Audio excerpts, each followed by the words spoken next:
how is the conflict being in the DRC being seen by the political media elite? Rwanda is a problem. Rwanda is attacking Congo because it's a small country that wants to steal resources from Congo. And the Tutsi elites in Rwanda want to control the entire African continent. The M23 that I saw is a very organized group of people that they almost feel like a highly disciplined conventional army. They are not going to be defeated easily.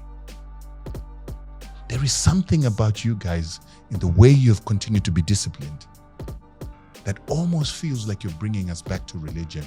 And in this case, our African religion of doing things the correct way. So it's better to put you down. Contrary to many people that said that the moment you land in Rwanda, President Kagame will get you arrested, put you in prison, and will never see you again. I'm sitting here talking to you.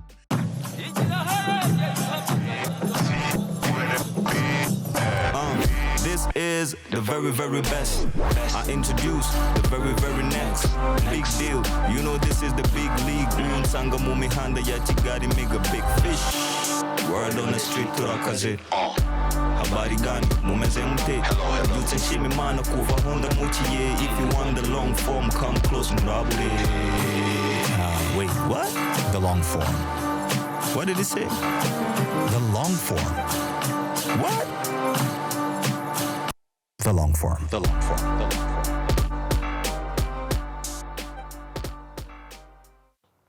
Hello there. Our guest this week is Rutendo Matinyarare, a renowned Zimbabwean activist and online voice in the Pan-African space. Rutendo is the chairperson of the Zimbabwe Anti-Sanctions movement and founder of Zimbabweans Unite against U.S. war sanctions. We shall discuss his past views on Rwanda and the leadership of President Paul Kagame, Pan-Africanism, the power of social media in creating narratives, the truth of what is happening in Zimbabwe, and his thoughts on the ongoing crisis in the DRC and Rwanda. Before we jump into today's episode, I want to make a deal with you. About 69.5% of you who watched this very podcast haven't hit the subscribe button yet. So here's the deal I want to make with you. If you hit that subscribe button today, I promise you that my team and I will keep making the show better and better in every single way. So go ahead and hit that subscribe button today. And now let's get into the show. Bwana Rutendo. Welcome to the long form. Thank you so much for the invitation. So, first of all, we're recording this at 9:30 p.m. Kigali time, and I know you've been traveling all over the region. It's quite an honor for you to have graced me with your presence. Thank you so much. You must be exhausted, but we'll make this fun. I'd like to ask you, is this your very first time in Kigali, Rwanda? And if it's so, what's been your experience so far? Yes, it's been my first time in Kigali. It's a place I never actually knew or thought I would ever be, but I'm here now. Kigali has been a mind-blowing experience. It has been a mind-opener as well, because I just never knew that African cities and African leaders can build something so organized, seamless, and more importantly, bring a people who had a fractious past together in the unity that I've seen here. So I've been blown away. What surprised you the most?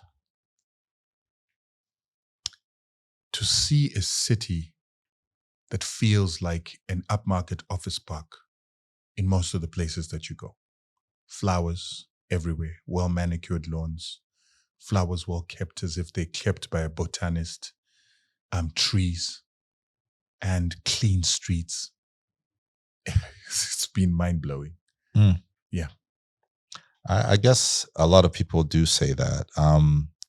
But you're also from a country that's known for an amazing capital, Harare. Any similarities, any differences? I feel Harare has become shabby. Mm. Attention to detail has just basically left the city the moment it started having a new management or a new municipality.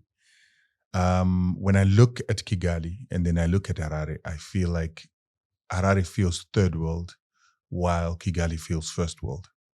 That is the first feeling I had when I came from the airport all the way here. There is an attention to detail in Kigali that is not available in Harare. I'm quite surprised by your surprise, because I had thought that, you know, the idea of Kigali or Rwanda being this organized place was something that is something that we pride ourselves on, and it's something that we've been pushing in terms of narratives. You're someone who obviously consumes a lot of information about Africa, and so I'm curious why you were surprised. I mean, right. It almost goes without saying that this is the way it is. Did you think that what was being presented to you was a falsehood?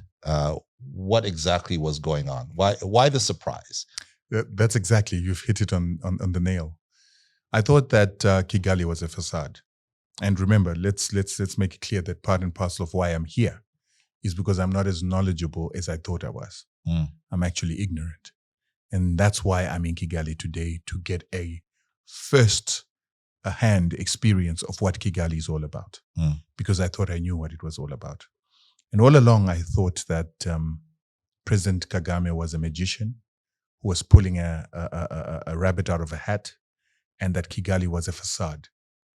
And only for me to get to the ground and actually realize that you come from Kigali all the way to Gisenyi, and it's exactly the same attention to detail, beauty, back and front. Because generally a lot of places have a very beautiful front office and terrible back office. But here I've realized that the attention to detail is real. The meticulousness has something to do with the leadership that actually is meticulous in real terms. And that's what we begin to see. I was shocked by things like, you get into a hotel, the attention to detail on the food, the taste, the presentation. All those are things I didn't expect, because I thought it was a trick. That's so, I mean, I guess, again, it's as someone who's, I guess, lived here all my life, I don't understand that thinking, that this is a trick. I mean, how do you pull off a trick like that? And why would someone as knowledgeable as you think that something that a state like ours could pull off? Where does that come from? It comes from an inferiority complex. It comes from a lack of knowledge. And these are things that I thought I wasn't guilty of.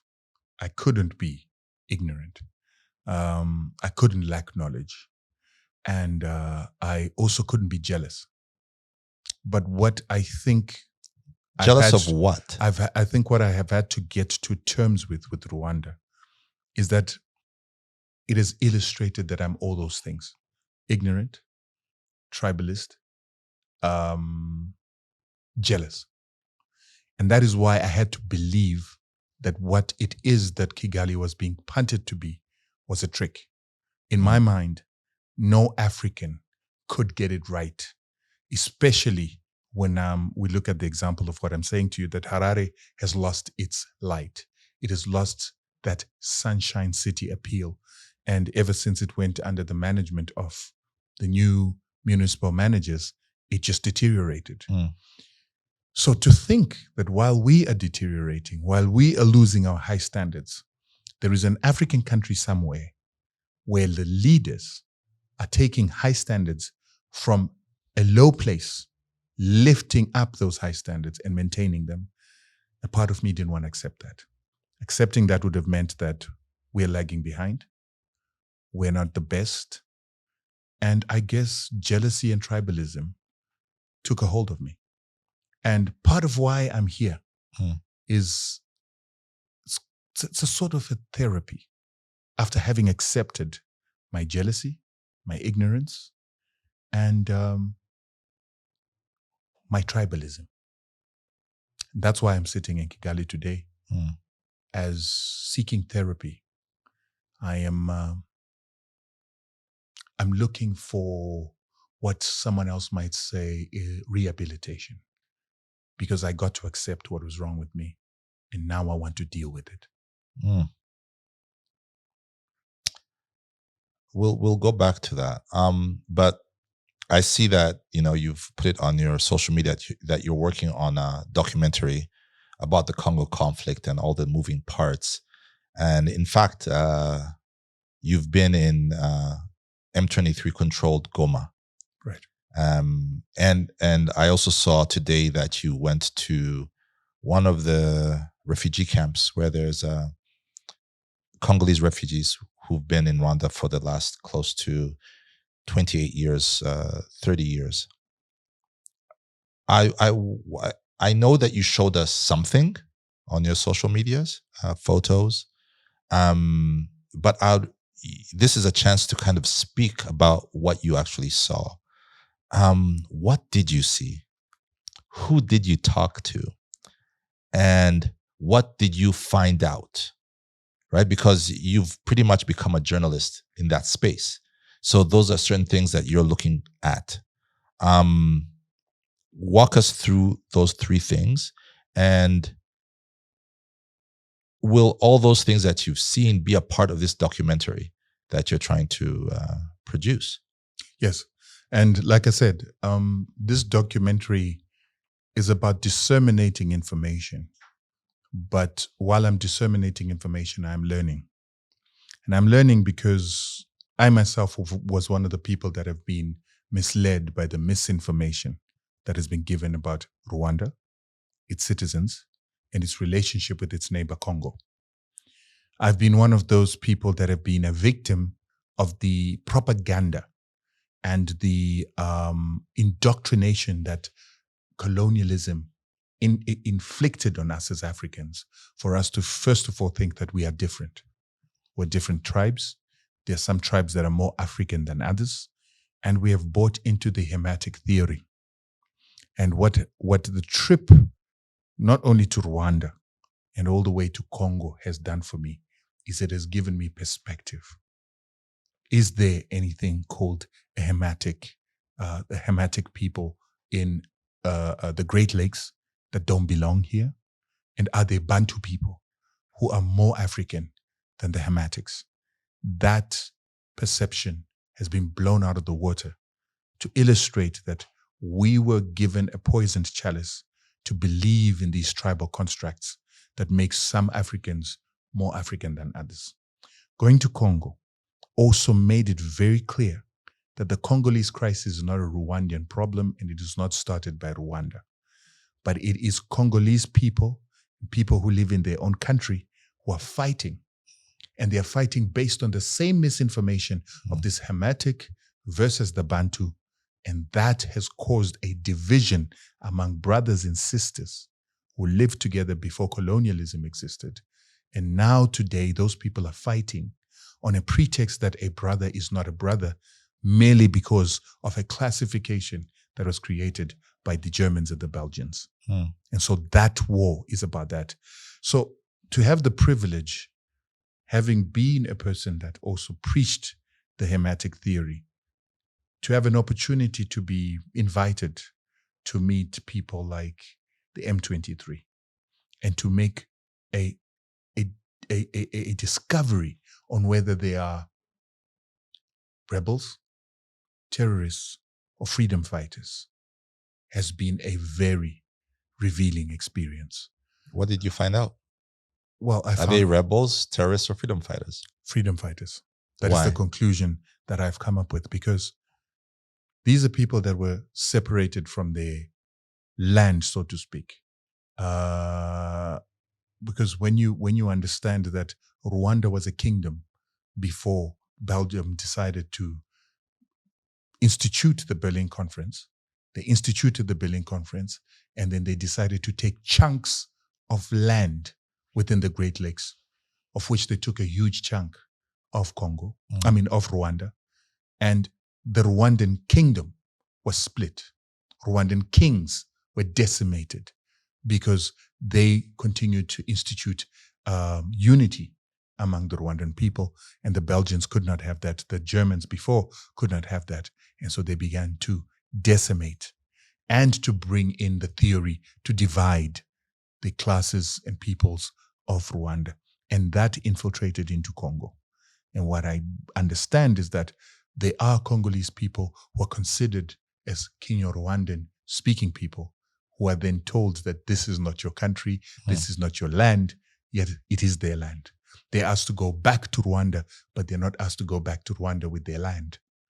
So we've now got these tribal conflicts and tribal discrimination that is fostered by people who want to keep holding on to the wealth of a people that were displaced from their own country, but they want those people to leave their wealth and go back so that they can possess that wealth in a very colonial-centric manner. And those people today, and then the people that are being discriminated, are now fighting for their rights, political, social, cultural rights, and human rights. And they have not been able to negotiate for those rights, and they're having to fight for those rights. Because what is happening is that this colonial construct continues to persist. And as a matter of speaking, these people are finding the need to fight to liberate themselves from what is a colonial construct under Black leadership. Who did you talk to there? I spoke to the chairman of M23. What's his name? Bisimwa. Bisimwa? Yes, Yeah. Bisimwa. Oh, you got a chance to sit down with him? I actually had a chance to sit down with him 2 weeks before in Addis Ababa. So he understood that I was in Addis Ababa. I began to talk about the Congolese conflict, and contact was made between him and myself. And we had a midnight meeting in which we sat. We recorded a conversation because we wanted to understand, who is M23? Are they really from Rwanda, or are they from somewhere else? We were to find out that they are Congolese people. Bisimwa himself looks very Congolese, sounds very Congolese, does not look like the typical description of what you would call a Rwandese man. And then we then begin to discover that they actually come from Bunaganda, which is where their center was. And to some extent, there's even associations between them and their retreating point in Uganda, much more than it was in Rwanda. Because they would get persecuted as Congolese people and they would retreat. What was even more interesting is that the group itself has got various Congolese tribes within it. And the notion that it is a Rwandan Tutsi tribe has been totally debunked. And so now you begin to think, I was one of those people that spread the information that this was a Rwandan group of people when I didn't have the facts. And Thabo Mbeki called that being a helicopter journalist, where you speak about things because of books you've read, anecdotes from friends, anecdotes from people who come from that country but differ with the ideology of the country, and we think we know a place. So we begin to write with authority, talk with authority, get onto podcasts with authority when we actually don't know what we're talking about. And the experience of going to Congo really left me realizing just how ignorant I was. And more importantly, I needed to understand what was the motivation that made me say what I said. And I had to admit that there was some tribalism in me. There was some, I'm more African than those people. And that means that I fell into the colonial trap. Goma is many things. So for us who are from this region, Goma is just another city to us. We know it. We have friends from there. We have family there. I'm pretty sure that from where you come from, Southern Africa, it's it's one of those mysterious places that are, you hear it in the news, but you never actually truly see it. It's Goma is the backdrop to a tragedy. It's the backdrop to war. It's the backdrop. It's never a place. I'd like to get your perspective of Goma itself, what you saw. I saw that you were at the airport. I saw that you perhaps got even the chance to see where the Southern African forces are. What was that experience like? The experience didn't actually start in Goma. The experience starts when you get to Gisenyi, and then you drive through Gisenyi. It's this scenic, beautiful, very well manicured city. So for those who don't know Gisenyi, it's the city right next to Goma. It's a Rwandan city. They're pretty much more or less sister cities. People live on one side, trade on the other side, or trade on the other side, live on the other side. If it wasn't for the borders, it would be one large city probably. But please. And that's exactly what I'm trying to bring out, is that, so you get to Gisenyi, you've got this scenic, beautiful experience. You get to the border, and the border between, on the Rwandan side, the Congolese side, is almost indiscernible. They merge into each other in such a way that it almost feels like one city all the way until you get into Goma. And so that was the very first thing that surprised me. And then driving into Goma, it's a coastal city. It has a charm and feel as if you were in, I want to give an African example, but I don't have too many African examples I can give. But you feel like you're in an old Mediterranean, Italian / Portuguese city, but old. The roads are there. The streets are vibrant. The hotels on the Lake Kivu, on the riverbanks, beautiful, beautiful houses. So that took me by surprise, because we've heard that Goma is supposed to be another, what is the place? Gaza. But it didn't feel like a Gaza. It was a city with its own charm, a bit of a throwback. It feels a bit oldish. Let me compare it. There's a part of it that feels like you're in Maputo, Mozambique. So there's that coastal charm to it. There's a part that feels like you're in Cuba. And so those are the things that took me by surprise. And then to see the hustle and bustle, kids going to school, people going to work, the taxis, the yellow taxis moving about. It was alive. But I thought that it was a conflict zone. That's it. It didn't feel like a conflict zone. There was no evidence of conflict in Goma. So that was the very first thing that took me by surprise. It was just a city like any other city, with a different character and a personality that was, if I was to give it a persona, like a person, it feels for me like the guys from Nigeria that sing the Afro, what is this thing that Afrobeat? Afrobeat. It feels like Afrobeat. It has a heartbeat like Afrobeat. It didn't feel like rumba to me. That was the irony about it. Yeah. Talk to me about the airport, because obviously we can say all these things about the city, but there was major conflict there just a month or so ago. And I think you saw evidence of that. You saw where the shells landed. You saw the planes, the attack planes, the tanks. What was your feeling? What did you actually see? You see, and that is the interesting part, is that when you get to the airport, it only starts to tell you a story when you see the armed men that are guarding the gate, the lack of people and the public and passengers and planes. But the airport does not feel like it was in a war. There's only scant evidence where you start to see bullet casings, bullets, and the military equipment that has been left at the airport. But there's no real visible damage of the airport itself, except if you really start paying attention. So some of the hangars, when you get in there, you can actually see bullet holes, but you've got to look to see them. Then you've got, of course, the military equipment that's lying all over the place. There is quite a bit of litter in the airport. Stains that look like blood stains. You just can't really tell. Because the M23 that are in control of the airport have cleaned it up pretty well. You then go into the tower, there's a lot of papers, a lot of the file casings, file cabinets, they're all over the place. That can tell you that some chaos did take place there.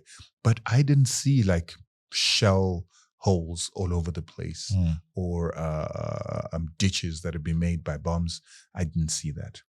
And probably we didn't look hard enough. But you are then told that you cannot walk on the grass because there are landmines that have been planted all over the place. So the danger is not patent. It's hidden. You have to be told. Then, of course, there are unexploded bombs in some of the areas.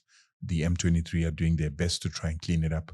But the airport is ready to open if and when those landmines are cleared and the military equipment is removed from the premises. And the state of the Samir DRC, the Southern African troops, did you get a chance to see where they are? Did you get a chance to talk to maybe some of the officers there? What's it like? We never got to speak to any of the Sami DRC members. Our understanding is that they are prisoners of war. And the M23 did not make an offer for us to meet them. So we thought maybe there are protocols within how there is a securing of prisoners of war and their access to the public. So that's what we assumed from that. But we understood that they were there within their camps. We could see their military equipment, their very unique vehicles of the South Africans, the Tanzanians, and the Malawians there at the airport. And we were told that just a day before, the civilians, the military personnel of all camps that had been injured were actually evacuated into Goma, out of Goma, into Rwanda, and eventually they flew out of Rwanda back to their respective countries. And did you see any signs of, I think it's maybe been almost 20 years the last time I was actually in Goma. And I remember even then there was a huge presence of the UN, the MONUC. You'd see their vehicles everywhere and you really felt that this was a UN town. If it wasn't the UN, it was donor vehicles. It was Save the Children. It was MSF. It was the Red Cross. Did it feel? Then I kind of felt that it almost felt like an NGO El Dorado, a city of gold, and the gold being us Africans. Did you see a large NGO presence in Goma? I saw a lot of Red Cross vehicles, Médecins Sans Frontières, but not the UN per se. The UN were more confined to their camp just before the airport.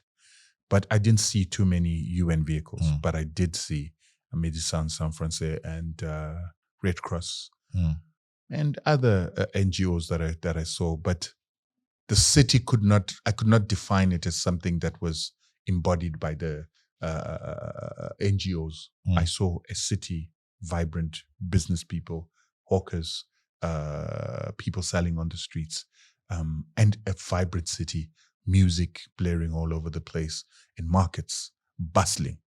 It was a city like any other city. Did people look traumatized to you? No, not at all. Did you actually take the time to actually look at them, and did you also get a chance to speak to some people? We did speak to some people. We spoke to school kids, because what we usually believe is that kids are the most truest reflection of a society, because when they are traumatized, the trauma shows through them. When they're in fear, you see the fear through them. And when we spoke to these kids, they were perfectly fine. They did speak that there was some turmoil some time ago, but they feel safe. And what is actually ironic is there was a lot of M23 patrolling the streets, standing at street corners. If they see what looks like confusion, they stop, they inquire, they find out. If traffic is not moving, they assist in the movement of traffic. It was something to behold. And the streets were clean.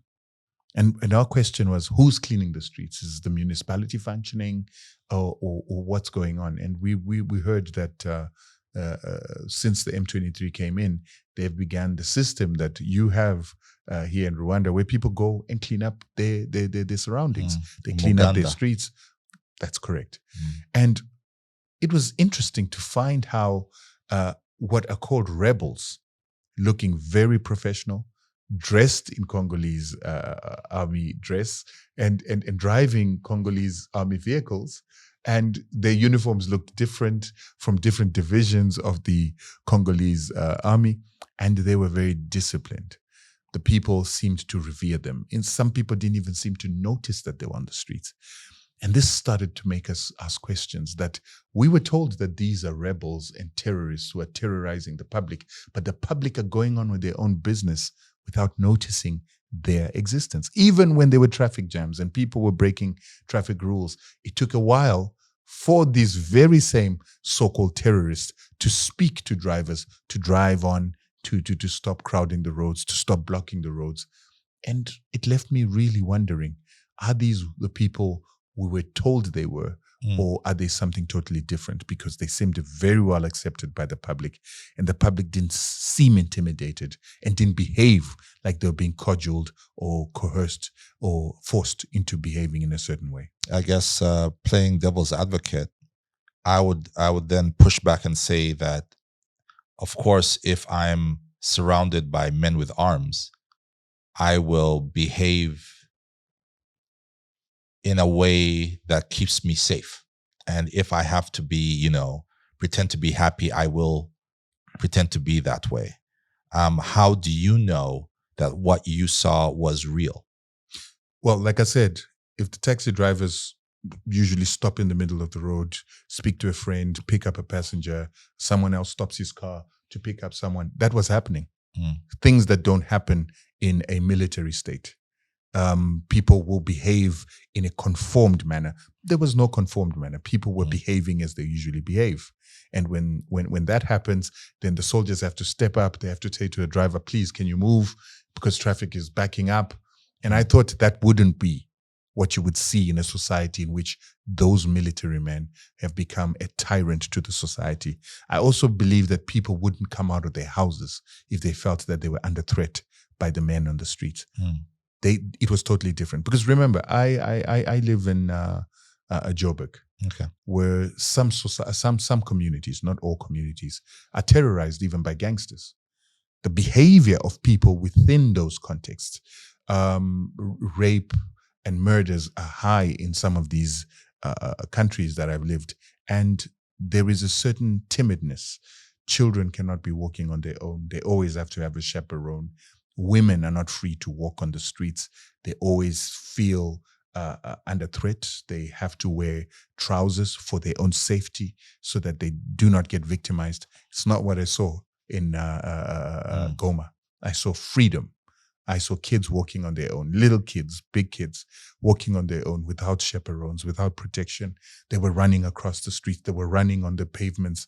And I don't think that is what you see in a traumatized society or a society that feels very controlled. You just came back from a district called Nyamagabe, that's in the southwest part of Rwanda, where you went to and to meet the Congolese refugees. Some majority probably being Kinyarwanda-speaking Congolese refugees. What was that experience like? Wow. I broke into tears because to see someone like my mother in the camp. And she's telling me that she's a widow, and there are many other women within the same refugee camp that are also widows. She's got 8 children, and she's been stuck in this refugee camp for years. The chairman that we met has been there for 28 years. Chairman of the what? Of the refugees. Mm. And you ask yourself, how can this be? How can it be that Kenya Rwandan people could be refugees in Rwanda, where we were told that they come from? Only for them to tell you that I don't come from Rwanda. That's why I'm in a refugee camp. I'm a Congolese. My ancestors lived in Congo. We've got graves of our great-great-great-grandparents in Congo. And it's ironic because I then suffer cognitive dissonance because our friends in Congo, our friends, some of whom are from Rwanda, who are in the diaspora or in exile, have told us for a fact that these Kenya Rwandans are not Congolese people. They went to Congo in 1960 as refugees. And when they got there, they changed the history to fit in. Mm. But this lady was saying to me, my parents and my great-grandparents and their parents came from Congo. I don't know Rwanda. I set foot in Rwanda for the first time. And my parents set foot for the first time when we became refugees. So now you ask yourself, why have people lied about this reality? Why have people told us that these Kenya Rwandans are imposters? They are strangers who came from far away to come and steal Congolese land. Because it is the very same people who then tell us that it's our brothers and sisters who then become M23. So we don't see M23 as terrorists because those are our brothers, they are our sisters. Not only are they our brothers and sisters, they were in the Congolese army, and Tshisekedi and the leaders in Congo know who they are. But they continue to say that these people are not Congolese people. That hurt me. Because people are playing chess with people's lives. People are playing cards and gambling with people's lives. And now you've got little kids. There were so many kids in that camp who are growing up under those camp conditions, growing up never having seen their land, and their parents are telling them, we used to have cows, we used to have land, we used to have our own farms, but now they're confined in a refugee camp. And we wonder why these kids continue to join M23. What is the kid supposed to do? He's a refugee, his mother can't work, his father can't work. That's if he's got a father, because most of them are orphans, or they've just got a mother. And they're being told to stay in the refugee camp because they can't go home. And the only hope for them to go home is to go and join a military force, to go and fight for the liberation, as my fathers and forefathers fought for the liberation that we have today from white Rhodesians. But this time, these kids have got to actually think of the possibility of going into the bush, looking for M23, learning how to fight to liberate themselves from an African government. Mm. That's problematic. I mean, it really is. Talking about, I'd be interested in knowing something more. When the Congolese speak about these people in the camps, they say, you know what, you already speak Kinyarwanda. Those are your relatives. You're already home. Stay there. In your opinion, is that a viable option for them? Just to stay here? No, it's not.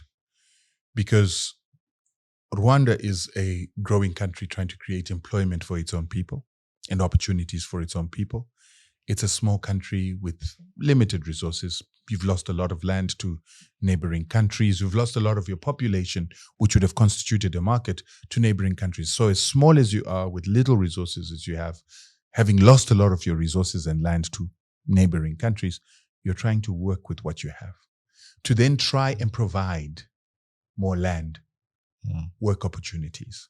For refugees that are not Rwandans, that becomes very difficult and a difficult ask for your government and a country that is not necessarily very endowed with mineral resources, particularly if you have to take care of a people who come from a neighboring country that is the richest country in the world. You've mentioned something about mineral resources. I also saw that you went to some of the mines here. What mines did you go to? What did you see? And how did that change? Because a lot of the narrative is that, Rwanda has no mines, no minerals, resources. It's fundamentally a thieving state. Where we're going to Congo to steal. M23 is in Congo to steal Congolese minerals and Congolese wealth. But I saw you going to a mine.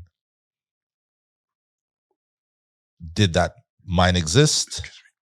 Did that mine exist? Were you playing? Was it a Photoshop? Because that's really, some of the discussions that you'll see online, you'll show them, you show something, and they'll say, no, what you're showing us is not real. So you are the person who actually went to these places. Did you actually go to a mine? What did you actually see? And how can you be sure that what you saw was reality?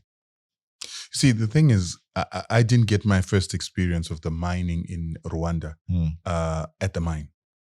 My first experience was on the plane that I got onto. The plane had more white people than black people coming to Rwanda. And I happened to sit next to a white man who's South African. So I was curious to know, what are all these white people coming to do in Rwanda? They're not tourists? And so I began to speak to the white man who was sitting next to me. And he is a white South African, was relocated to Rwanda and has been living here for the past 15 years because he is a director in a mining company called Trinity.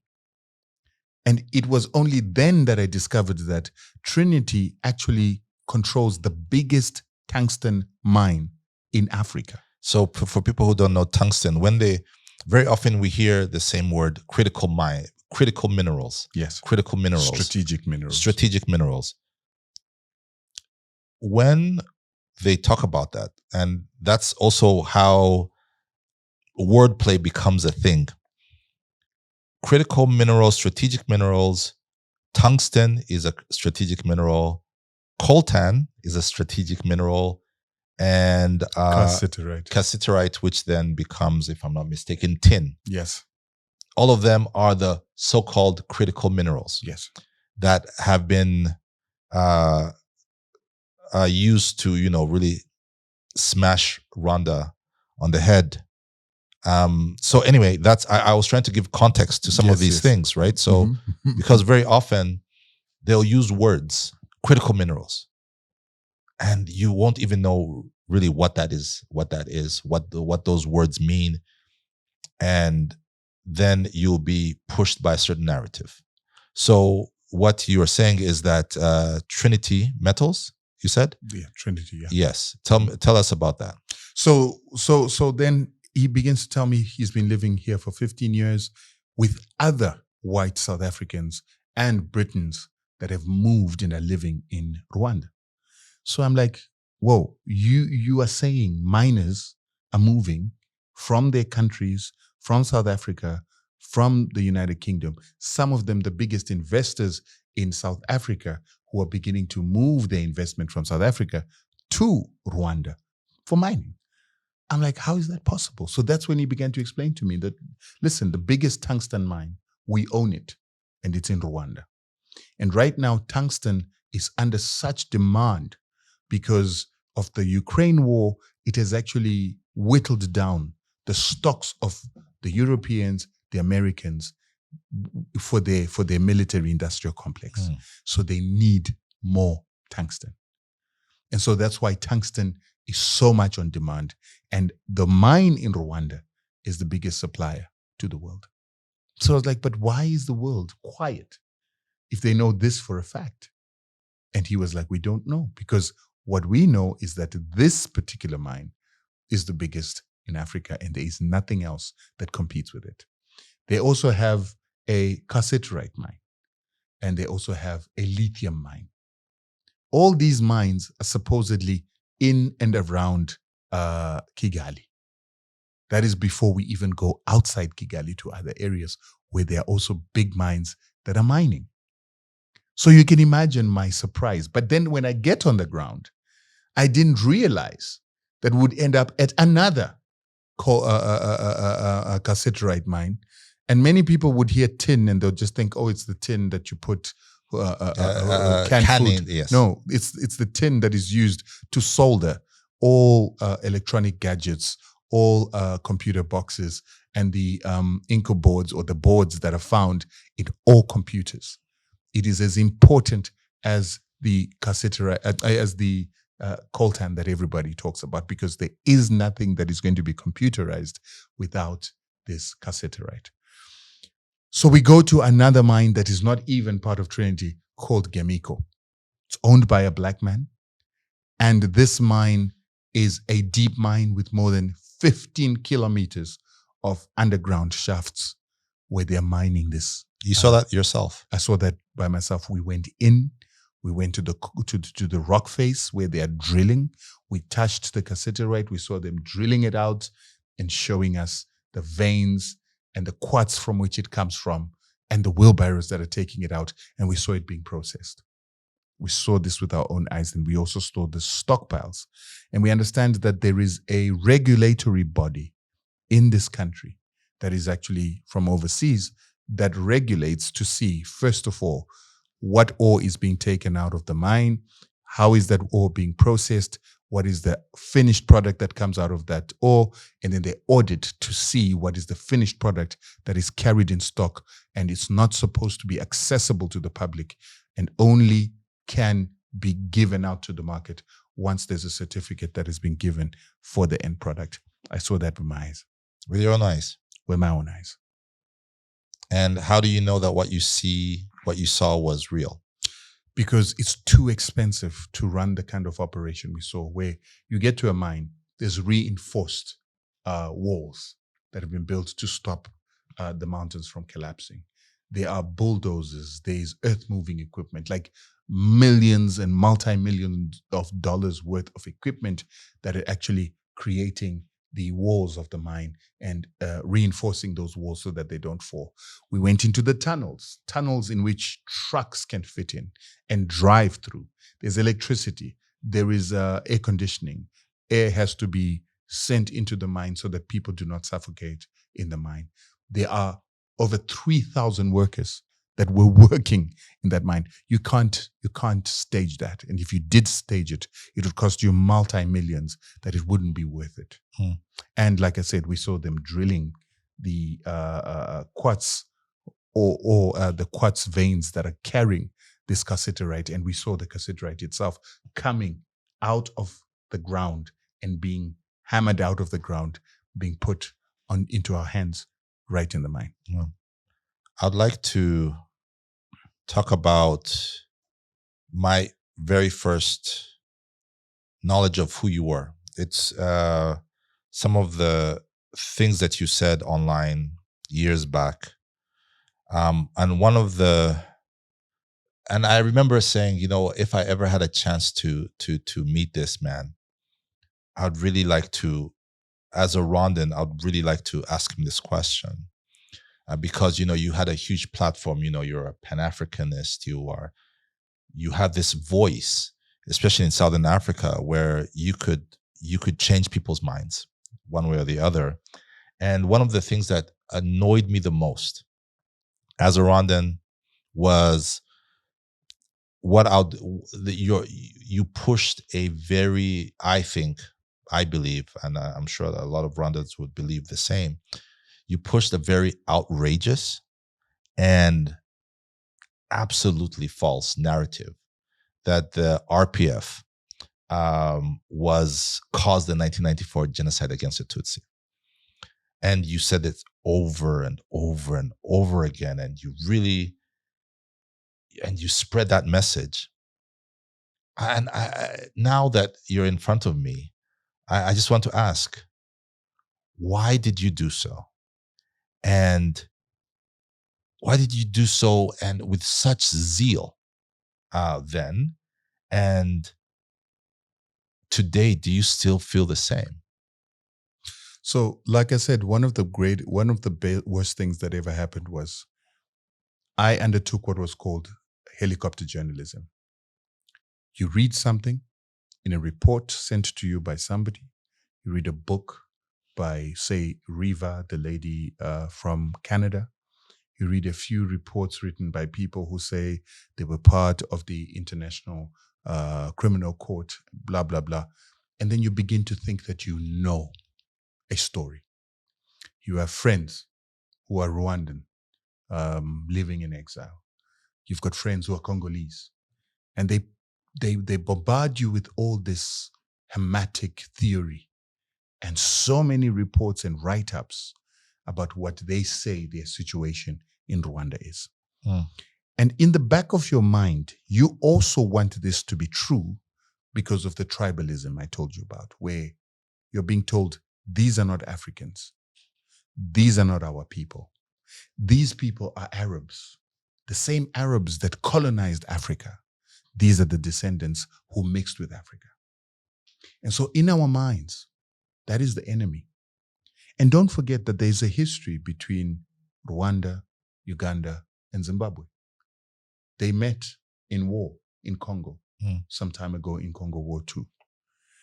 And so in your mind, you're looking at your enemy. Until a member of our own government approached me and said to me, what is your responsibility in Africa? And I said, Pan-Africanism. Why do you keep saying the things you're saying about Rwanda? Because they are our enemies. And he said, who told you that they were enemies? I said, we went to war with them. We went to war with these Hamites. We went to war with these children of Arabs. And this gentleman, an elderly gentleman, former ambassador, he said to me, my son, your job is to unite Africa. You're a Pan-Africanist. And as Pan-Africanist, your job is not to divide the continent. And the people you're calling our enemies today, do you know that they were one of the few countries that stood with us to actually fight the sanctions on Zimbabwe? Do you realize that they contributed more to our fight against sanctions, your fight against sanctions, because I was the biggest anti-sanctions fighter? They are not our enemies. And we, as Zimbabwe, where our head or our leader is currently the head of SADC, his intentions for this continent is the unity of Africans, not the division of Africans. So what you're doing is not Pan-Africanism. What you are doing is dividing Africans. It didn't make sense to me. I sat and he said, I'm not going to tell you how to do your work. You're not a government employee. You're not an asset of the government of Zimbabwe. You are an individual. But one thing you must know is that as an elder, I'm telling you that when we went into our training camps in Tanzania, we were with President Kagame. We were with President Museveni. They are Africans. They are part of the struggle. Their king was part and parcel of Patrice Lumumba bringing down the Belgian flag. So we might have had our differences for whatever political reasons we did, but that did not mean we're enemies. So I then began to introspect, and I had to start asking myself, why do I believe what I've heard without asking the other side for their story? And that was important for me because when we were under sanctions, we had the media across the world saying Zimbabwe was not under sanctions. Only its leaders who abuse human rights are under travel bans. They reiterated those statements again and again and again without ever coming to interview us. In South Africa, I got banned on South African national broadcasters because my narrative was to try and correct a wrong narrative. And here I was I'm doing exactly the same thing as Western media had done to Zimbabwe. I was doing it to Rwanda. Never having given an opportunity for Rwandans to speak for themselves. I listened to one side and one group of Rwandans and Congolese friends that I had, and these people who would come into my inbox and give me information, and I listened. But I never took time to listen to other Rwandans. And because I never took time to listen to other Rwandans, I became the enemy that I hated so much in the media that blocked my voice when I wanted to talk about sanctions and give the truth about sanctions. So after speaking to this former ambassador, I realized I was no different from the Western media. I was no different to the South African media that hated my voice so much. I was them. And that hurt me because I'm a Pan-Africanist pretending to be a Pan-Africanist when I was, in fact, a tool of imperialism. So what I was fortunate by is that I met some very loving, caring Rwandans who approached me without anger, without any form of vengeance.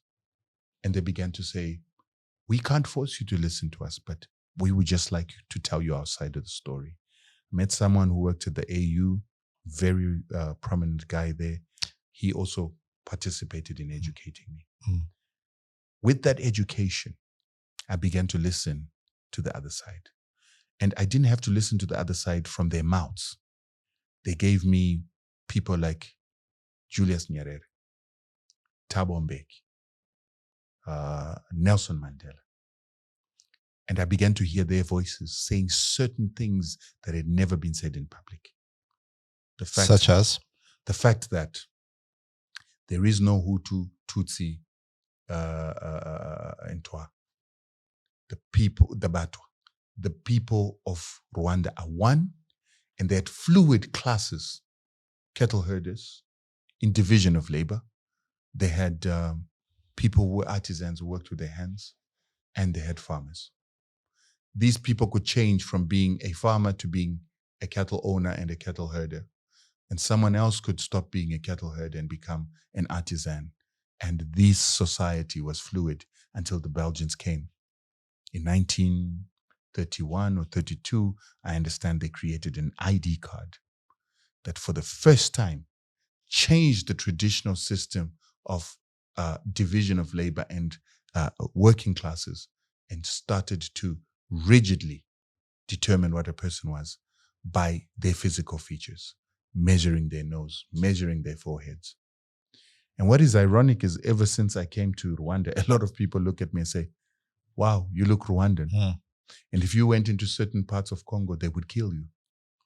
The head of M23, all the people of M23 who I spoke to looked at me and said, if you go to certain parts of Congo, they would kill you thinking that you are a Tutsi. Only then did it begin to dawn to me just how much the ignorance and misinformation I gave could potentially destroy the project of what it is that Rwanda has worked to achieve in the past 30 years, which is to unite brothers and sisters that fought before. When I did it, it was, like I said, based on hatred. These people are our enemies, which wasn't true. The leaders that went to war before are friends today. They understand each other today. They understand that they fought colonial influence battles, and they've since left that behind them. What then disturbed me even more is that today, when I listen to some of the rhetoric in South African media that seeks to have certain South African leaders justify a continuing a war between South Africa and M23 and even Rwanda, it's based on some of the sentiments that were given by people like myself and others, of course. And so that's why I now realize the importance of fixing that wrong. And hence I'm in Rwanda today. And of course, you can imagine the amount of hate I'm getting for being in Rwanda. Some say I've been paid to come here. I am now a lapdog of President Kagame. some even say I'm an idiot because you're going to a country where they will assassinate you at the end of the day for the things you said. But I said that real men are people who accept their wrongs. And if being a helicopter journalist was my wrongness, then I need to correct it by coming to the ground and learning, reforming, being changed, and also apologizing to the Rwandan people to say, I apologize for being so ignorant and for threatening your national security by saying things that should never have been said by somebody who was ignorant, and by trying to divide you after you have united yourself as a nation, become one. And for 30 years, you have successfully kept a peaceful society after a genocide that many countries would never have survived and come back from. You know, you sound like to go to the Bible. You sound like Paul on the road to Damascus. You've had this moment of your great awakening, but it almost sounds too good to be true. So I'm just going to let you've mentioned it, but I'm going to ask you the direct question. Is the government paying you to change your narrative? No. So if we go through your tax records, there's no government of Rwanda payments to you. You have to understand that I live in Zimbabwe, and I also am occasionally in South Africa. My narrative could be seen as negative by some governments in the South, SADC governments. And so that means that my taxes will be scrutinized, my bank accounts will be scrutinized. There will be a deliberate watching of where my money comes from. If I am to be paid by the Rwandan government, that will be flagged immediately by the taxmen and others. So I can categorically say I've never spoken to Rwandan officials about coming to Rwanda. I've never engaged with the Rwandan government on anything to do with what I came to do. This has been my own moment of trying to atone. I need to know what the truth is. And I need to start telling African stories for African benefit for us to be able to bring peace. And what is ironic is that when we just crossed over from Congo, I received a call from an interested government in the SADC region.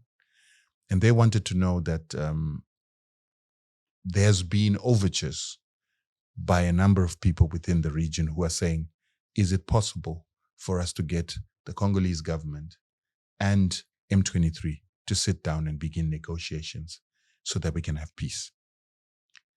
If that is the one thing that I achieve from this journey, just being able to say, yes, M23 are open to negotiations. They've been waiting for negotiations, but all they need is a partner to negotiate with who means what they say about bringing peace. If that's all I achieve, then my job is done.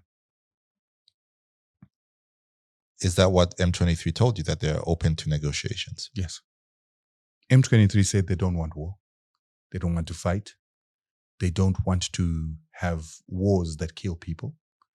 They want a negotiation with them and all the players involved to bring peace, to give their people rights, and for them to be able to live in peace, have their children and women that are living in refugee camps come back home to enjoy their country. That's all they want. And they also want good governance in the country so that their children and every Congolese person can live a better life. You mean they don't want an independent Kivu Republic? I will quote two of the people that I spoke with.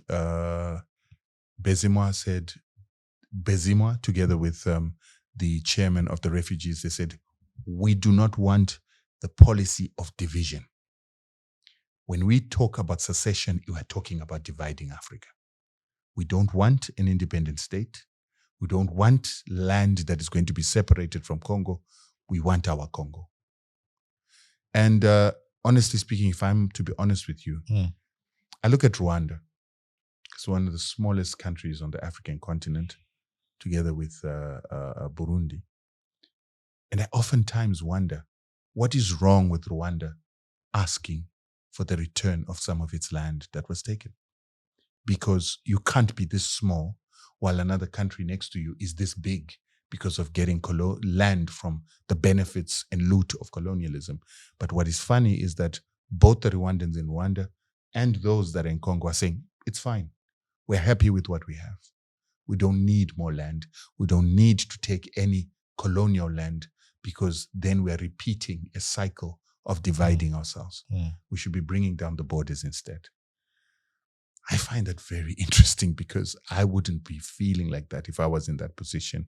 And not only would I not be feeling that way, we are finding a situation where Lesotho today is saying that they want to reclaim. They've gone to the United Nations. They're asking for the United Nations to return 210,000 square kilometers that is now South Africa back to Lesotho, which would make Lesotho grow 4 times bigger than what it is today.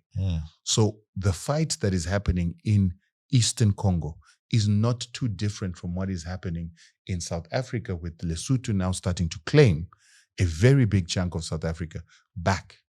But the Congolese that I've spoken to are saying, we don't want such a division. I found that unique and very interesting. When do you plan to leave the country? I don't want to leave the country.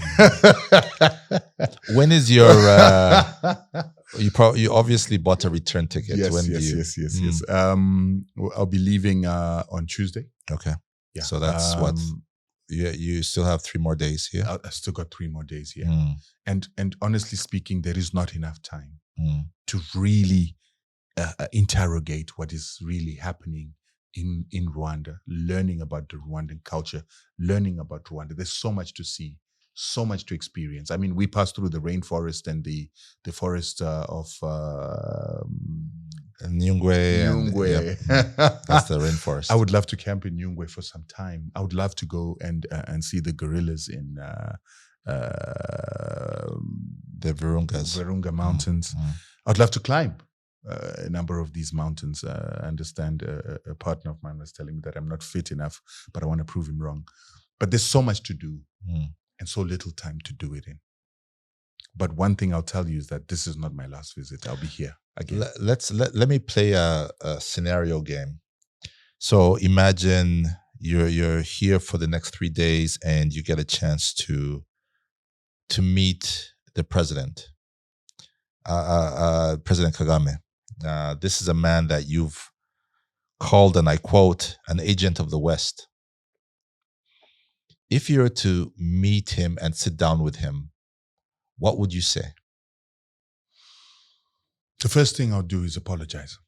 Because first of all, you have to understand, by entering Rwanda, I am a man that has put myself on my knees at the mercy of the president, the people of Rwanda, and anyone, the military, the intelligence service.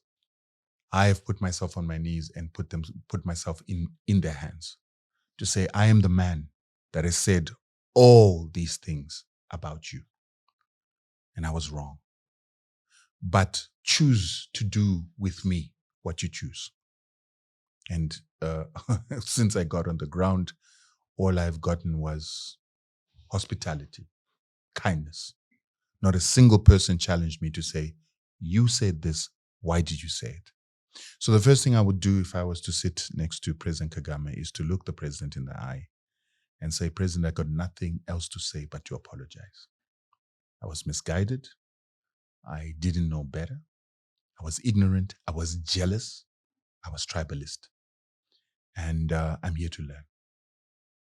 And I would like to learn everything that you can teach. Because one thing you need to know is, one of the reasons I was very critical of President Kagame is we admire President Kagame all over Africa. And there was a jealousy inside that said, number one, is there an African that can do this better than most of our leaders? And it sits okay in our hearts. Clearly it didn't sit okay in my heart.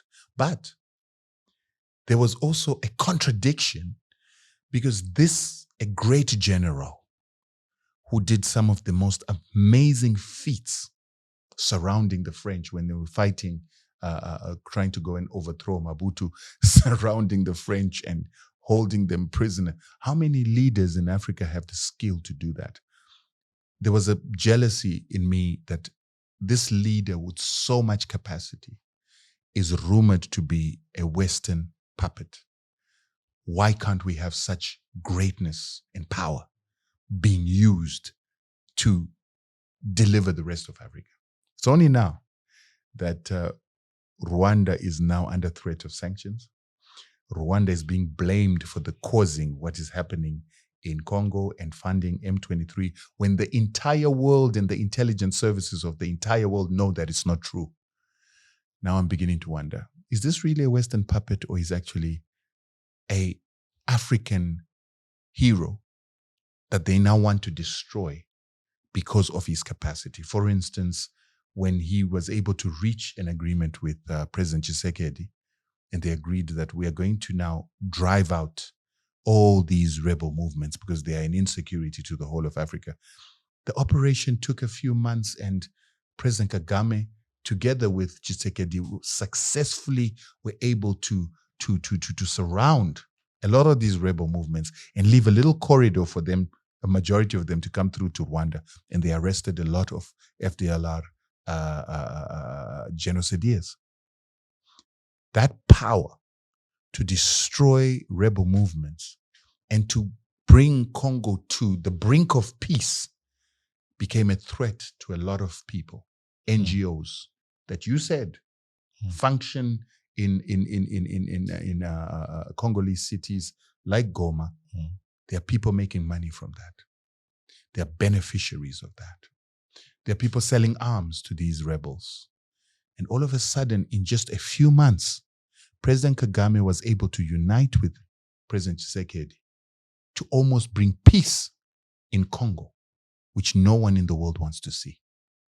Hearing such stories now makes me understand that this man is not what you think he is, what they say he is. He's totally the opposite, and that's why he's becoming an enemy to some of the most powerful people in the world, because he has the capacity and organization to bring peace to a Congo which nobody wants to be peaceful, because a lot of people will lose money. I'd like to ask you a question about, and this is from your vantage point in South Africa and your knowledge of Southern African, that entire environment over there.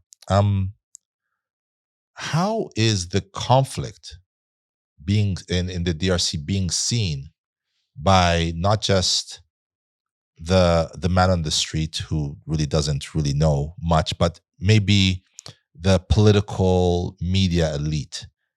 Are they, because I expect a wananchi, as what we call it, the person, the man on the street, to imbibe whatever information the elite give them. But so for the political leaders that you talk to, the military leaders that you talk to, the academic elite that you talk to, how do they actually perceive the conflict in the Eastern DRC? Wow, that is a tricky question. There is no homogeneous perspective in Southern Africa. That's point number one. Point number two, Southern Africa, the media and indeed the political elites are not communicating or talking about their emotions, sentiment, and strategy for Congo. And the different countries have different perspectives. So first of all, we'll look at my country. What I was advancing, which is the negative sentiments about President Kagame, the notion that President Kagame is the cause of the Congolese war, cause of the genocide, is a perception that was the old perception by the time that Rwanda, the Congo War II was fought. Mhm. And so many Zimbabweans who are informed or think they are informed still have that perception. Okay. Rwanda is a problem. Rwanda is attacking Congo because it's a small country that wants to steal resources from Congo. And the Tutsi elites in Rwanda want to control southern the Great Lakes, and indeed, in time, the entire African continent. Perception. Wow, that's Perception. interesting. Really. That's why if you go into all my social media pages, you will hear I am being castigated by a lot of Zimbabweans who believe that I have been turned to go against the interests of the Bantus in favor of the interests of the Tutsi who want to dominate. Mm. Okay? Mm. So that is a perception of the public. Mm. The government, which was very instrumental in starting to say to me, you are dividing the continent. You are not serving the interests of Africans by what you're doing. They share a totally different perspective. I remember when I made my first video talking about how it is that in Rwanda, there is no tribes called Tutsi, Hutu, and the Twa. People ask me, where did you get that information? Somebody in the army asked me that. Zimbabwean army? Somebody in the Zimbabwean army. And somebody at the staff college. And I said, well, I got it from reading. I said, it's interesting that you're beginning to give that information, because it is information that we as the military learned when we already were in conflict. And we realized while we were in this conflict that happened in 1998, that there were things we thought we understood about the Congo that we didn't. There were things that we thought we understood about some of the Kenya Rwandans in Congo that we thought we understood that they were coming from Rwanda, only to discover that we had it all wrong. So to hear you, a civilian, beginning to give that historical aspect is actually very interesting, because this was information that we had in our intelligence reports. Right, so that's Zimbabwe. In South Africa, it's a totally different perspective. I don't know what the perspective is besides to hear what the media is saying. The media is saying that you, Rwanda, are the aggressors in Congo. M23 is Rwandan, and M23 has Rwandans. They've never sent SABC reporters, ETV reporters, or any of the very influential South African media houses into Congo to find out or to interview any of the M23 people or any Congolese people, but they've made up their minds. In the same way they made up their minds that Zimbabwe wasn't under sanctions, and they punted that for 24 years, and they actually said Zimbabwe's problem was a misgovernance of the Zimbabwean government. They even got to a point where they're almost trying to create civil unrest in Zimbabwe. That's what they're doing now with your issue. And we would assume that the politicians share that, because when Parliament in South Africa had a discussion and a debate about the crisis in Congo, many were proponents of saying, let's go and invade and deal with Rwanda. Mm. So part of what has ignited me to undertake this documentary is that I believe now, because I was one of the people that spread this division, not to say I informed it, but I reinforced it, I have a responsibility to redeem this false narrative and give a proper narrative for the benefit of Africa, not my benefit. Mm. It's not to be said, I know everything. I know so much. I have to admit when I'm wrong, particularly if the benefit of admitting that I'm wrong and then trying to get the truth is going to bring peace. Because we're fighting colonial wars. We're fighting tribal conflicts, and we're trying to be right when we're all wrong. So that's why I came here. And before I came here, I sent an invitation to the president of South Africa, Cyril Ramaphosa, and said, please, we are doing a documentary. We would like your contribution, because I am going to speak to M23. I am going to speak to the Rwandan government. I'm going to speak to anybody who will speak to us, who is involved in this conflict, so that we can come up with a peaceful resolution.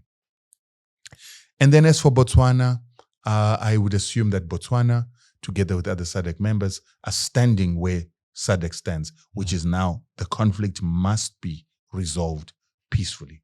They seem to have gotten into an agreement with the East African community that peaceful resolution is the only way and negotiation is the only way. There's a contradiction that again, you're the first Southern African on this podcast, so I guess you're going to get all the Southern African questions. Yes. Unfortunately for you, but I think it will really help our listeners and viewers. There's a certain contradiction that I feel comes when you talk about Rwanda in Southern Africa. How is it that Rwandans, or the Rwandan state, is a warmongering state in Congo, yet right in the heart of the SADC region, there are thousands of Rwandan soldiers fighting for a peaceful northern Mozambique. So much so, and doing so well, that the SADC forces were actually asked to leave and let the Rwandans manage their area of concern when in the fight against the Islamist terrorists in Cabo Delgado. How is the same force helping pacify a region, and then in South Africa's backyard, right? And then having the same force be a warmongering, tribalistic, harmful force elsewhere? I've never understood that. That's the contradiction has really confused me. And this is just my own opinion. You know, when I hear all the warmongering, you know, I saw a South African member of parliament stand and say, you know what, we're going to deal with them. Like it's like we're ants to be stepped on. And then I said, what? You want to deal with us? You failed to deal with a ragtag Islamist group that caused in confusion. Do you really know who you are talking about? That you're just going to brush us off like we're nothing, and you know we'll come and bomb you and easy work. It's very confusing. You know, and so help me understand this. Where does that sense of the contradiction, that sense, that arrogance, that it's help? Where does it come from? I think I've already explained it. The moment we dehumanize a group and we say these are less African than us, these are Arabs, it's easy immediately for people to then dismiss such a people.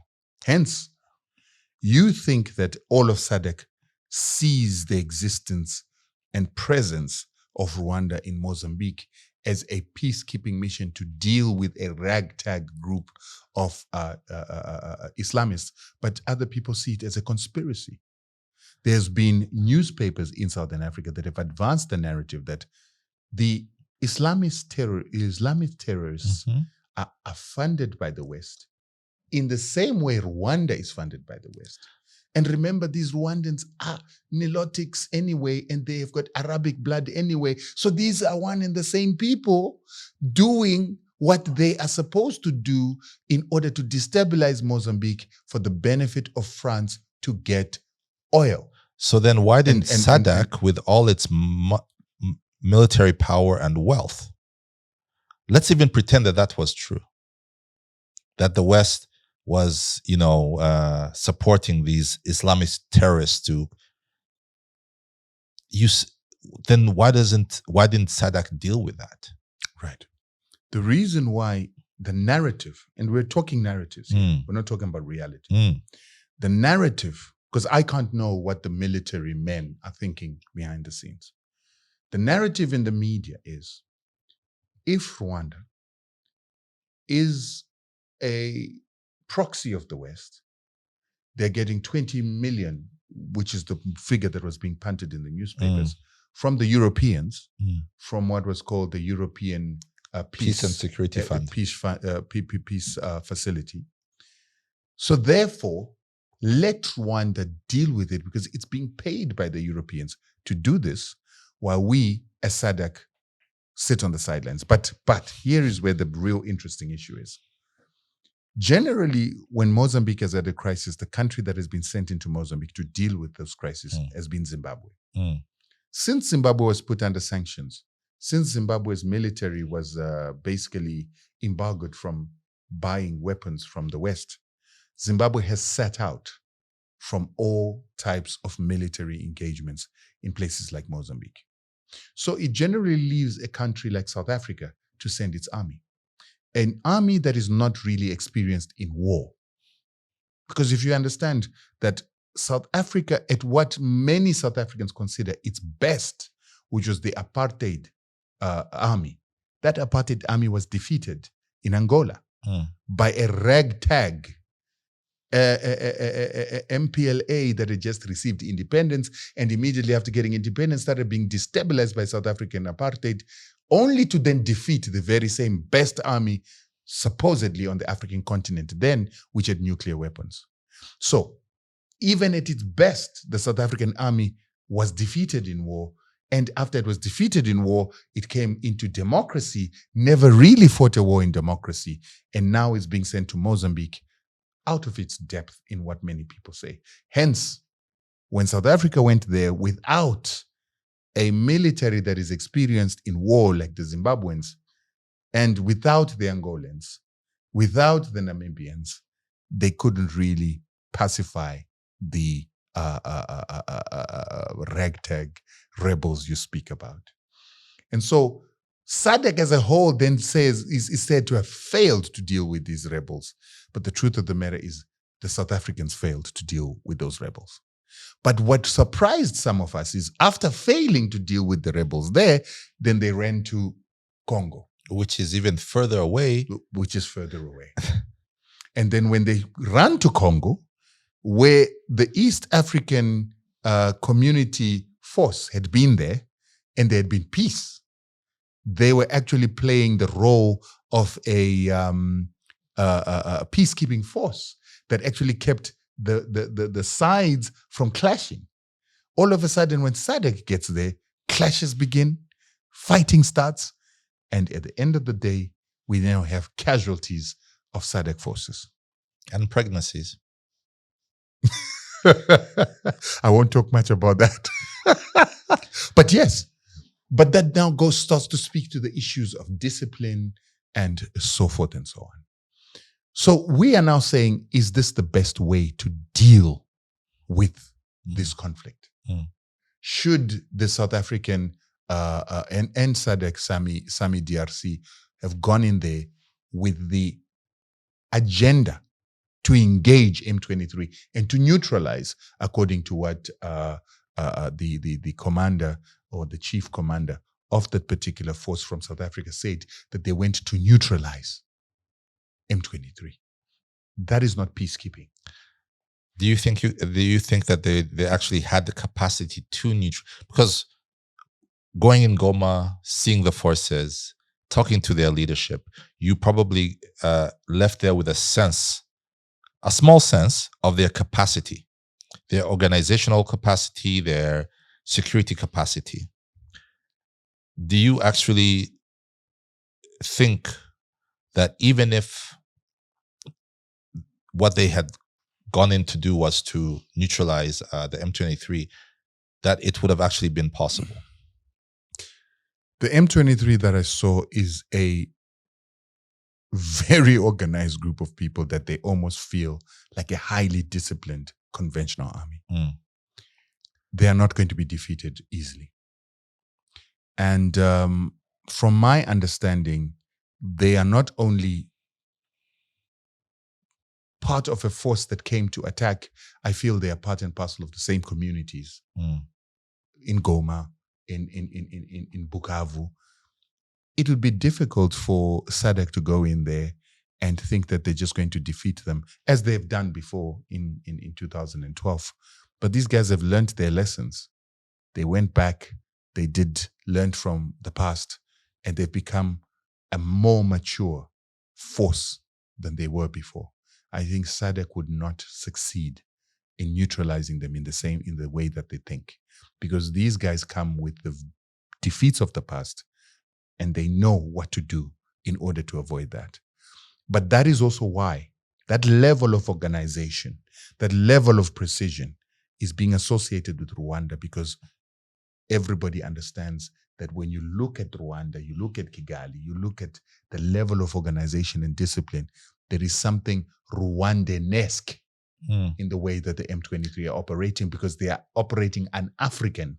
They are organized, they're disciplined, they're willing to die for their cause, because they actually have a real cause that they're fighting for. Unlike the Congolese who have been running from the battlefield, we understand they even ran away from the Sami DRC. So that's why at the end of the day, everybody says, these people are not African. They are Rwandan.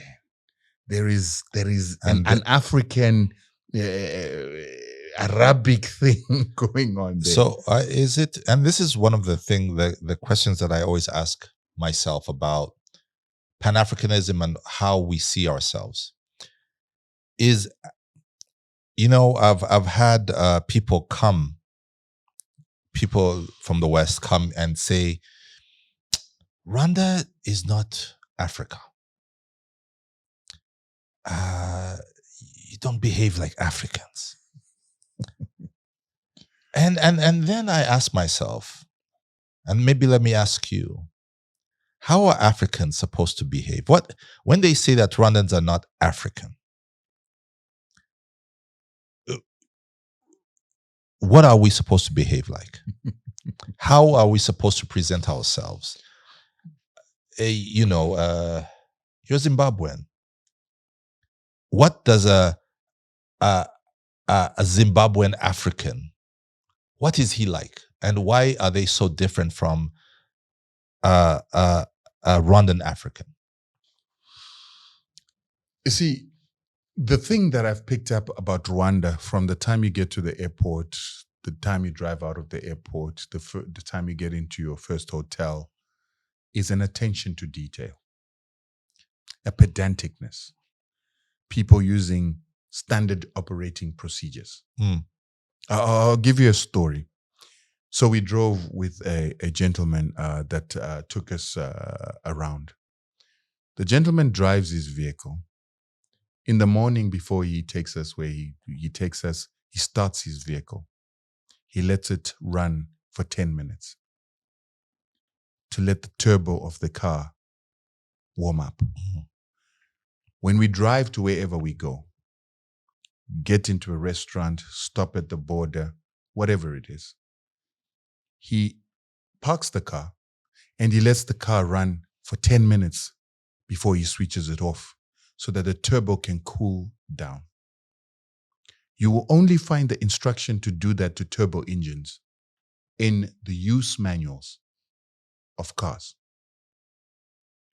Nowhere in Africa have I seen people who drive turbo vehicles starting them up, warming them up, driving, then stopping, and then letting it continue to run for 10 minutes to cool off. That's following a standard operating procedure. I've only seen that in Rwanda. Right? That car is going to last longer. It's going to serve longer. It's going to save costs. We don't do that in Zimbabwe. I like to see myself as somebody who pays attention to detail. I know that the car, I knew exactly why he was doing everything he did. I drive a turbo vehicle. I've got a number of turbo vehicles. I don't do that. The discipline of doing that is part of what people consider as an African. the attention to little details, the discipline to do what needs to be done. When we drove, he did not speed over the speed limit. No one was looking at him. No one was watching him. But he maintained the speed limit. Where I come from, we don't do that. We speed, and when we see the speed trap, we slow down. We even have mechanisms to detect where the speed traps are. We even use Waze so that we can know where the speed traps are. And when we ask this guy, why don't you speed?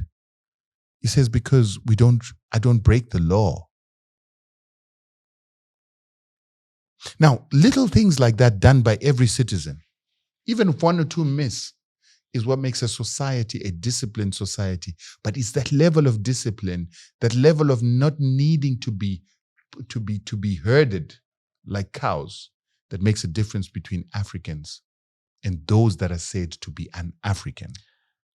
Which is very strange coming from a Zimbabwean, because Zimbabwe, the name Zimbabwe, it comes from the great city of Zimbabwe.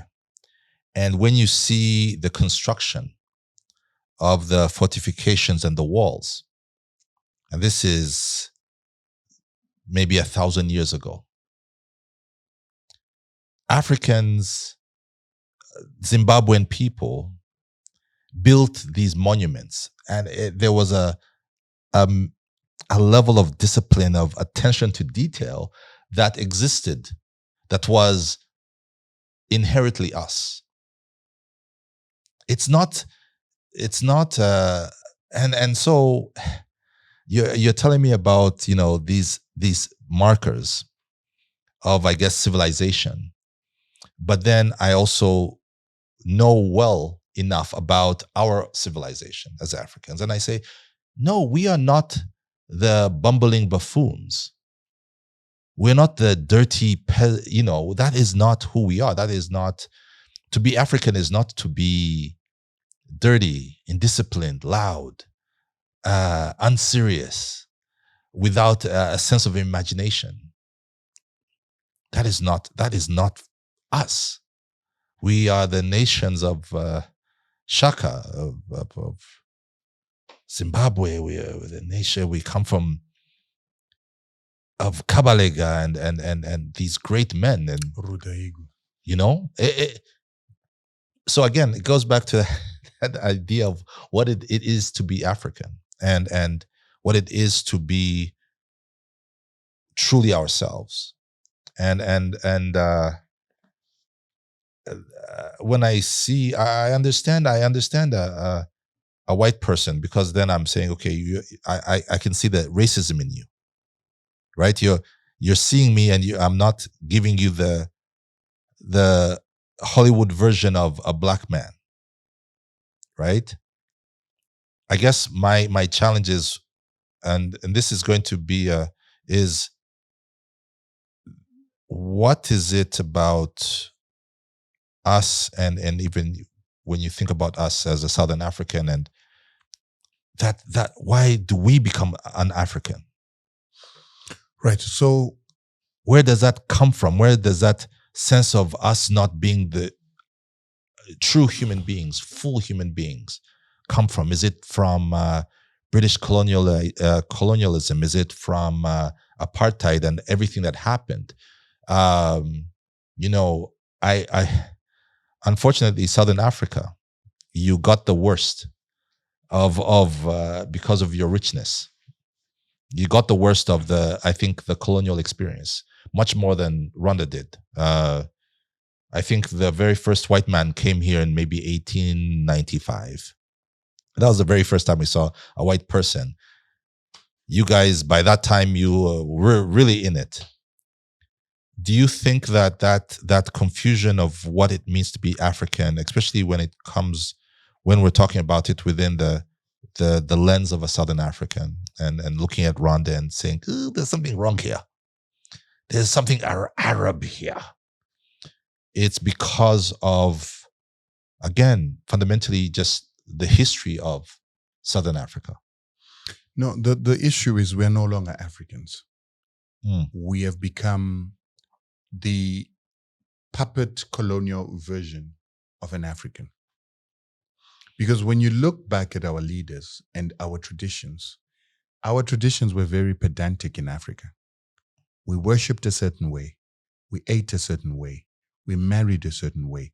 We had a ritualized standard operating procedure for everything. But when colonialism came, the very first thing they did is they dismantled our traditional leadership, our kings, and those customs and rituals that we followed were dumped. So this that we're seeing, the Zimbabwean that we see, who is very problematic because he's very good at reading books to get a degree, to get a master's degree, to get a PhD, and probably we have some of the most PhDs and degrees on the African continent. But he does nothing more outside that except to earn money and to think that money is the most important thing in Zimbabwe. So attention to detail becomes less important. The mentality of having this compulsive, obsessive disorder in doing things, little things, perfectly, with detail, has gone out of the society, because if it brings me money when I do it half, why should I do it well? So you go to Zimbabwe, Harare doesn't feel like Kigali because the guy with the PhD does not look after his house, does not paint his house, does not make sure his gate is functional, does not make sure the doors are working. His house is clumsy. The Zimbabweans have become synonymous with being clumsy even when they move to South Africa because they don't pay attention to detail. They pay attention to the means and the end. I want money. And if I can cut corners to get the money, if I can be corrupt at the border to make money, if I can rob the government, if I as a government official can rob the people, if the people can rob their own government, that's what it. And so Zimbabwe has degenerated. It used to have the same excellence that you see here. Zimbabweans were known to be pedantic, to pay attention to detail until they got corrupted and corroded by corruption and self-interest. That is not yet in Rwanda. You are still a people that is about doing the best you can for your country. So we look at you because we look at you with envy because we have seen you in us before. That Mutapa greatness, which is one of the things I tried to do when I wrote my anti-sanctions strategy, which happened to eventually be adopted by government. I started saying we need to restore our greatness, our pedanticness, our attention to detail, and our love for nation by rekindling stories about who we were, the Mutapa empire that we built and traded with the world before Europe even came to being. But it's difficult to reinstitute that, to reinstall that. And that used to be in our military, it used to be in our intelligence service, it used to be in our schools, it used to be in our students, it used to be in our workers. All these divisions have lost their pedanticness, attention to detail, compulsive, obsessive disorder to do things right, because we're now taking shortcuts. I can't even talk about some of the other countries in Southern Africa. They're just a mess. When we went to Congo, so from coming from Rwanda, the moment we crossed the border, from Rwanda, you could see the police officers, the soldiers. They have a certain attention to detail. The roads, the lighting in the roads, the grasses that are cut on the sides of the road. When we got to Congo, it was a totally different story. The construction in Rwanda follows a pattern. It follows a plan. You can see that there's planning here. In Zimbabwe, moment we began to get the opposition government that is running our municipalities, they stopped following plans. It started be who can pay me the most just to do whatever they want to do. That's what you see in Congo too. Chaos. The construction doesn't follow any form. The road design doesn't follow any form. It's haphazard. So that's why the envy. Because you've maintained these standards and you have refused the corrosion of corruption. So why you? Why not us? And if we accept that you have done it, then we have to accept that we are failures. And to accept that we're failures means we have to start doing things right. That's painful. You are about to take us back to school, and so we're resisting to be taken back to school by Rwanda. Little Rwanda. We're fighting because if we accept, then we accept that little Rwanda is the big Rwanda, is the big brother. I now have to start learning, like the driver who drove us, that I need to wake up 30 minutes before and be at anything that I want to do 30 minutes before, because I must give 10 minutes to my car to warm up. When I get there, I must give my car 10 minutes to cool down. That means I must wake up earlier than I'm supposed to. You are making me put effort. Having high standards means I must now begin to redo everything. Are we ready? Are we ready to be re-Africanized? Because that's what you're doing. You're trying to re-Africanize us back to the rituals. Spend time doing things the way they're supposed to be done, no shortcuts. When we go hunting, there are rules. When we go and marry a woman, there are rules. You're not going to sleep with people's daughters without paying cows. You guys are going to take us back there? And you think we're going to be happy? That's what it's about. But remember, when we talk the Muslim, it's symbolic, it's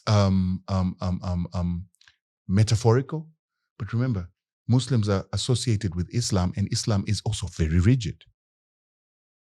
There is something about you guys in the way you've continued to be disciplined that almost feels like you're bringing us back to religion. And in this case, our African religion of doing things the correct way. There is no other way. That's why they hate. Because you're challenging each and every one of us. You're challenging me on a personal level. You're challenging my family members on a personal level. You're challenging my government on a personal level. You're challenging us as a culture. So it's better to put you down. It makes us feel good. And it makes us not have to change the standards.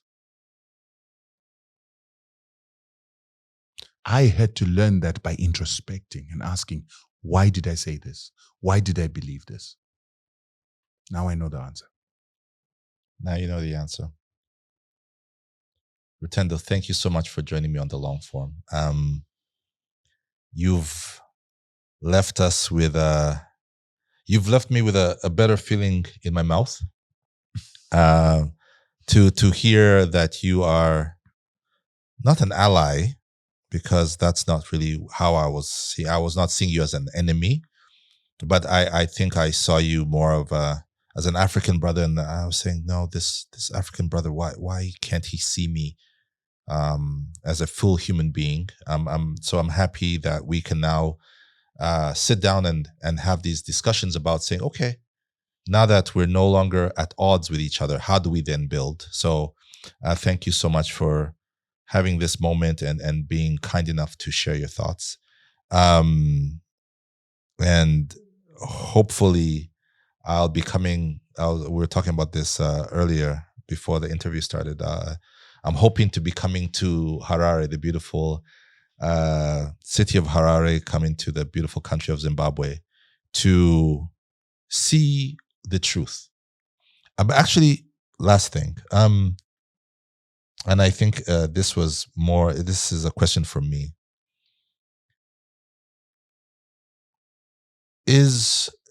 What is really going on in Zimbabwe? Because the narrative right now, when we consume the news, is that it's a basket case and no longer the bread basket. And the basket case was caused by the ZANU-PF government and its refusal to its land grab from the white farmers, and its refusal to adhere to good macroeconomic strategies. And that's why there was hyperinflation, and that's why Zimbabwe needed food aid a few months ago to feed its people. What really is the state of Zimbabwe now, and why is it where it was? I know that's a wide question, but I thought that it would not make sense. You being the anti-sanctions advocate that you are, I thought that it would not be fair for you to leave without really answering that question. Yeah. Zimbabwe, the biggest problem that has happened to Zimbabwe is obviously the illegal economic sanctions that have lasted 24 years on the country. And I always try to say to people, you might not believe that sanctions have an impact on a nation.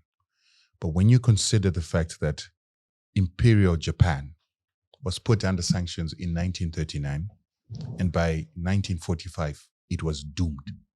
So Japan actually decided to do the Pearl Harbor attack because they said sanctions were much more painful than to attack the Americans, go to war, and have a war come up with a result that might even mean defeat, and then we have things coming back to normal, rather than to be continuously under an economic war that would never end.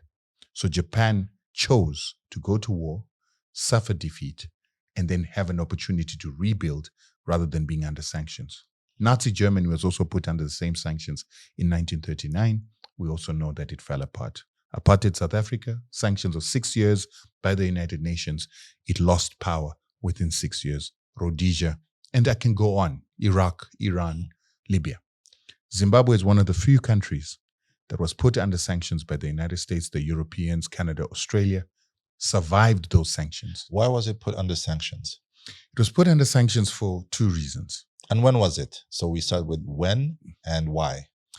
First of all, Zimbabwe was put under sanctions in 2001 officially, but in real terms, it was put under sanctions in 1998 when the multilateral lending institutions stopped lending money to the government. So that's IMF, World Bank. IMF, World Bank, International Finance Association, and a number of others.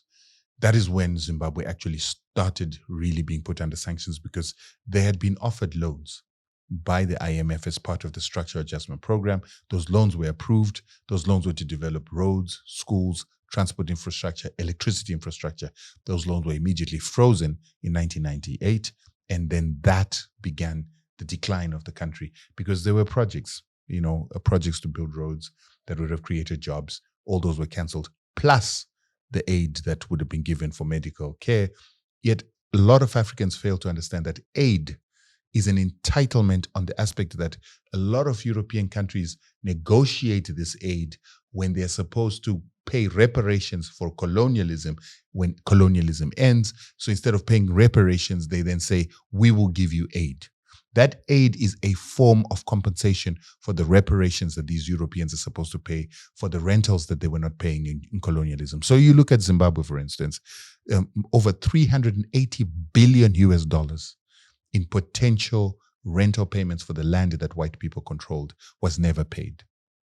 The gold that they took out of the ground, they took over $90 billion worth of gold. We can go to chrome, we can go to steel, everything. If you look at the total, it's over $1 trillion that they stole out of a small little country like Zimbabwe. So what they did is they'll say, we'll give you aid to develop your country. That was part of the Lancaster House Agreement. It was also part and parcel of something called Zimcode, which was an agreement. That is the aid they give. Yeah. So when they withhold it, what they're simply doing is they're withholding a promise and a pledge that they promised to give. They're doing the same to South Africa now that it wants to take its land. They stopped giving it AIDS, HIV aid. Yet that is a promise of a human right that was promised in the negotiations of CODESA that they are now taking back again. So we had to go through that as a country. Then trade was blocked because they simply blocked our payment clearances. When you want to make a payment in US dollars to import fuel, to import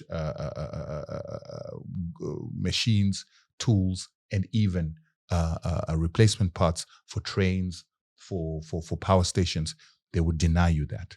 There was actually a very expressed condition within the sanctions that were called executive order sanctions, that no one would trade with Zimbabwe, would make payment clearances, would offer loans, would invest, or give any material assistance, or give technology or software. So that destroyed our farming, it destroyed our agriculture, destroyed our trains, destroyed our electricity grid extensively.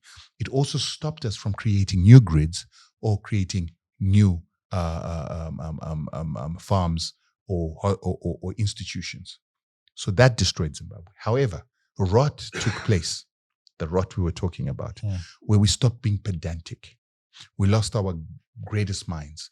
We lost our best investigators to international markets. They left the country, brain drain took place. So the best of the best left, these Zimbabweans that are renowned to be so good at what they do, and the worst remained. That worst now did not pay attention to detail. That worst now did not follow the rituals of how we do things. Shortcuts became the thing of the day. Corruption set in. So that became another exacerbating factor to the sanctions. So, but today Zimbabwe is recovering. When it comes to agriculture, we have beaten the targets for wheat. We're now wheat self-sufficient. Only 2 African countries are wheat self-sufficient. We are now also sitting with the best tobacco ever. Cotton, same thing. Sugarcane, same thing. But we're not doing well in maize. The reason, climate change, number 1. Number 2, the tempering of our seeds. The seeds of Southern Africa and most parts of Africa are either being turned into hybrids that do not reproduce. You put them into the ground this season. Next season you harvest. If you try to put them in the ground, they will not reproduce. So you have to rebuy seeds every season. You need to use a lot of fertilizers with those seeds. Once you do that, it means that farming can no longer be done by the subsistence farmer. It can only be done by people with money to buy the seeds, to buy the irrigation equipment, and to buy the fertilizers and pesticides. Then there's also GMOs that are proliferating into countries like Zimbabwe. What they do is they don't reproduce as well. Those seeds that don't reproduce incapacitate your farmers. Your farmers can't produce food. So only the rich farmers, only people who can afford seeds, who can afford fertilizer, who can afford pesticides, and who can then afford irrigation are the ones that can farm because of the climate change. That is another strategy that has been used to try and destroy and create dependency in countries like Zimbabwe. So we've now got the biggest steel plant in Africa. It was built in Zimbabwe now. We are now going to be producing steel for the rest of Africa, for your buildings, for your bridges, steel rebar, manufacturing of cars. We saw you manufacturing ships up in the border town. You need steel for that, and that is going to be coming from Zimbabwe. So Zimbabwe has a future, but the mindset of the Zimbabwean has to change. The need for attention to detail, and that they can learn from Rwanda. But that is why Rwanda is now going under the spotlight that Zimbabwe was under, where you're now becoming an enemy of the West, and threats of sanctions. Sanctions are beginning to be imposed on you because you have become the answer to the decay that happens in countries like Zimbabwe. You go for sanctions for a long time, you become demoralized, you lose your standards. Rwanda has become a reminder to us Zimbabweans that you can have high standards. You're encouraging us to have high standards. You're motivating us and becoming an example of high standards. That makes you an enemy to the West. You're beginning to settle wars in Congo by sending your army and partnering with Congo and then chasing out some of the rebel forces and showing that it can be done in a short period of time. You're becoming a bad example to Africa, who you want to awaken to become the old African that the Europeans fought so hard to destroy. And just like they did with Zimbabwe, once you become too much of an example, because that's when we had gone to Mozambique, we fought a war in Mozambique, we were able to get a result there. All of a sudden now, they started seeing Zimbabwe as a threat. They put us under sanctions. And that's where I think they want to put Rwanda. And hence it's important now for us as Africans to come together and unite. Zimbabwe suffered the same disinformation that people like me spread against Rwanda. They suffer the same disinformation that the South African media is still spreading against Rwanda. And I say the South African media because it is the most dominant media on the African continent. And if the South African media is used by imperialism to divide and to split Africans, we will never come together. And that South African media, together with many other media houses throughout the African continent, is what gave you the impression that Zimbabwe is a basket case when it's not. Right? It's a country under sanctions that had to survive those sanctions, and it survived those sanctions. No one tells that story. It was the Zimbabwean people that had to rise up to fight those sanctions successfully. So not many countries have ever gotten the Americans and the Europeans to remove their sanctions. That story is not told. But that's why you saw then people like me began to question ourselves when I made messages about Rwanda that were not true, not knowing that they were not true, but they were not true, and I was responsible for them not being true because I didn't do my research. In the same way people never did their research on Zimbabwe. So that's why you see now I'm putting the effort to do this research so that we do not continue to create Zimbabwe's and isolate, because Zimbabwe was isolated. Rwanda then came later on to stand with Zimbabwe to appeal for the removal of sanctions. But for a long time, we stood alone. And we are now saying, let's learn lessons from Zimbabwe's story. Let's not give disinformation about the position where Rwanda is. Let's not allow Rwanda to be punished by sanctions while lying. In the refugee camp, people couldn't stop saying they now want to sanction Rwanda that has given us refuge, so that now Rwanda can't even give us the refuge that is giving us because they want to sanction it. It was so sad to hear people who are in refugee camps crying about the fact that Rwanda is being unfairly persecuted on falsehoods that they are sponsoring M23 and M23 is Rwandan, when it is simply liberation fighters who are associated, the fathers and brothers of the very same people within the refugee camps. So let's hope Rwanda doesn't get into the situation where they're going to be lies about Rwanda now no longer being as great as it was because sanctions have been imposed to incapacitate and destroy what you've been building. Well, I certainly wish that your sentiment comes into being. I certainly hope that